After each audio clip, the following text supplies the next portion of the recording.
Hey guys, welcome back to the channel. My name is Justin, and today we will be going over the crypto news as of lately. This one's going to be pretty short, only have a couple stories to go over.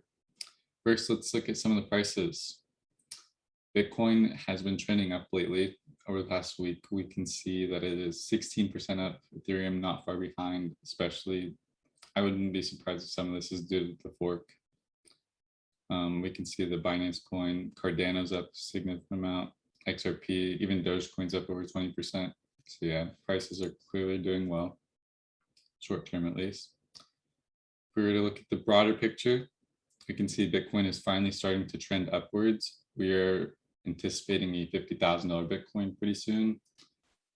I'm expecting to see that in the next month or so, depending on how regulations come.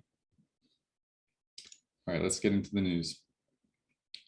Recently, there was an infrastructure bill proposed that impacted digital assets and how they should be taxed. In my opinion, this will hurt innovation more than it will help, although despite the outcome, I do believe that this alludes to the government having a more proactive role in crypto, as they're always going to be behind the money. I'm positive that crypto is the next big opportunity, and they clearly know that. And if they want to be involved, then this is definitely foreshadowing the adoption of crypto. And if they want, they want to be behind it, I'm not going to be surprised that they're going to try to tax it and get everything they can out of it. Here's a clip of Senator Toomey that he's speaking briefly about the bill, and he's offering his piece about how it is actually likely to kind of hurt investors. And yeah.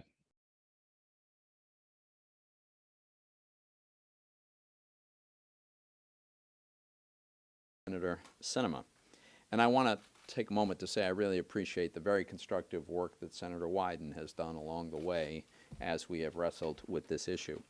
I think it's fair to say there's a very broad, maybe even a universal agreement that centralized digital asset exchanges behaving as brokers should be required to report transactions just like other kinds of brokers already do. The underlying text of the bipartisan infrastructure bill attempts to do this, but it does it in a way that we believe is significantly flawed. See, the current text would ensnare people and companies and impose reporting requirements, transaction reporting requirements, on those to whom it should not apply, and in some cases to those who couldn't possibly even obtain the information. For example, crypto transaction validators, people who write software code who have no further involvement with its application. And I think an analogy that might be helpful is, think about Merrill Lynch.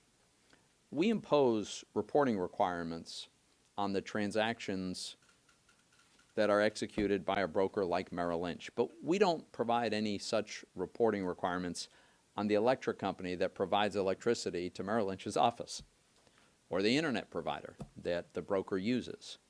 So we came together to provide greater clarity on the rules for who are the actual brokers of a cryptocurrency.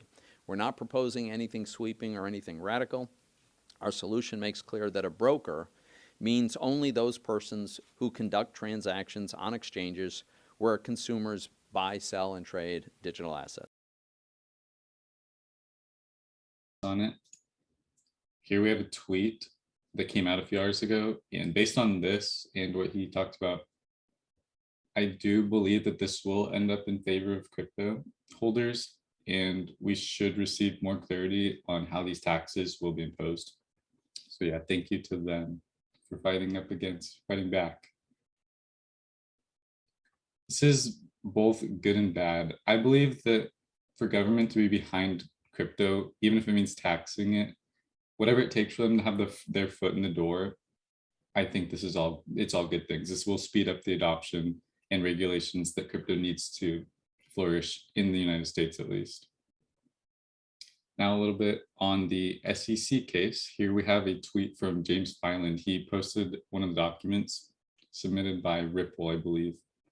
And here it writes, "We write on behalf of defendant Ripple Labs, pursuant to part that courts individual practices and with the consent of the SEC, to request the deadline for Ripple's response to the SEC's August 9th, 2021 letter motion be extended 2 days 2 business days from Thursday, August 12th to Monday, August 16th. So what does this mean? This is simply an extension that Ripple's requesting because the SEC requested documents from their, I believe, their internal communications that they have on the Slack application where Ripple communicates with each other. So yeah. Now we're going to close out with a tweet from David Schwartz, and I'm actually going to let you try to interpret this. Good evening to everyone except people in glass houses who throw stones. It's up to you to decide who you believe that's about. There's actually several people it could be about. I saw kind of a nasty comment come up from Vitalik Buterin, the top guy in ETH. He wrote something about Ripple, and the most obvious people behind this, I would assume, would be the SEC, but yeah, it's up for you guys to decide on that. Anyways, thank you for tuning in. I will see you in the outro.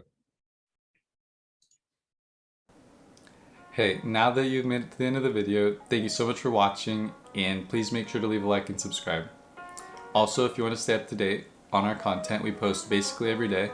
It will be beneficial to you to click on the bell next to the subscribe button so that you can get notified whenever we post. Please feel free to comment if you want us to cover any topic at all. We would love to. We also post on Twitter at Delgado Crypto, and I will catch you guys in the next one.